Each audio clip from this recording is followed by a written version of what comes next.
Global education pursue करने का सपना है तो कैसा लगेगा अगर आपको वो एजुकेशन इंडिया में ही परस्यू करने का मौका मिले।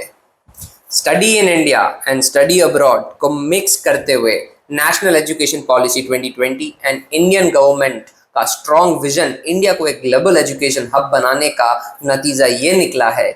अब सिर्फ इंडिया में पढ़ना नहीं, स्टडी अब्रॉड इन इंडिया का कंसेप्ट आ चुका है, जहां पे top ranked universities from all over the world are setting up campuses for all the Indian students right here in India.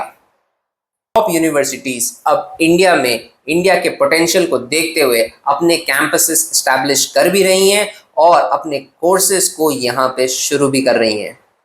जी हाँ, imagine world class under graduate और post graduate programme Australia की deacon और वोलोगन university से, जो कि gift city Gujarat में establish हो रही हैं, यूनिवर्सिटी ऑफ साउथहैम्पटन जो अभी गुरुग्राम में 2025 जुलाई में ही लॉन्च हुई है, और universities of Liverpool, Illinois tech, और इन यूनिवर्सिटीज का आने वाले एक साल में आगाज बैंगलोर में होने वाला है।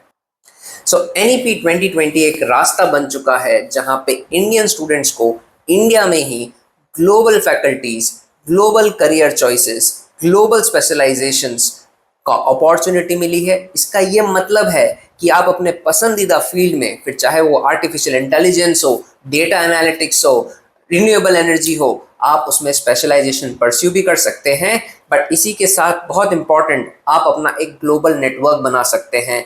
इस एजुकेशनल जर्नी के थ्रू आप अपना एक पर्सनल ग्रूमिंग जिसको हम कहते हैं उसको एक्सपैंड भी करेंगे। तो अगर आप एक स्टूडेंट हैं जो अपने करियर को ग्रो करना चाह रहा है, या फिर आप एक पेरेंट हैं जो अपने वार्ड के लिए एक शानदार करियर सोच रहे हैं, तो स्टडी अब्रॉड इन इंडिया को जरूर एक्सप्लोर करें। इसी बात को समझने के लिए आप दिए गए कोऑर्डिनेट्स पे हमसे कांटेक्ट कर सकते हैं। This is Anshul Kothari, MBA from IIM Calcutta, और पिछले 15 सालों से मैंने हजारों स्टूडेंट्स को अपना ड्रीम करियर बनाने के लिए प्रेरित किया है, और ये मौका मैं अपने लोकल उदयपुर भाइयों को देना चाहता हूं कि वो जाएं और अपनी करियर एडवेंचर की जर्नी को स्टडी अब्रॉड इन इंडिया के साथ शुरू करें। All the very best.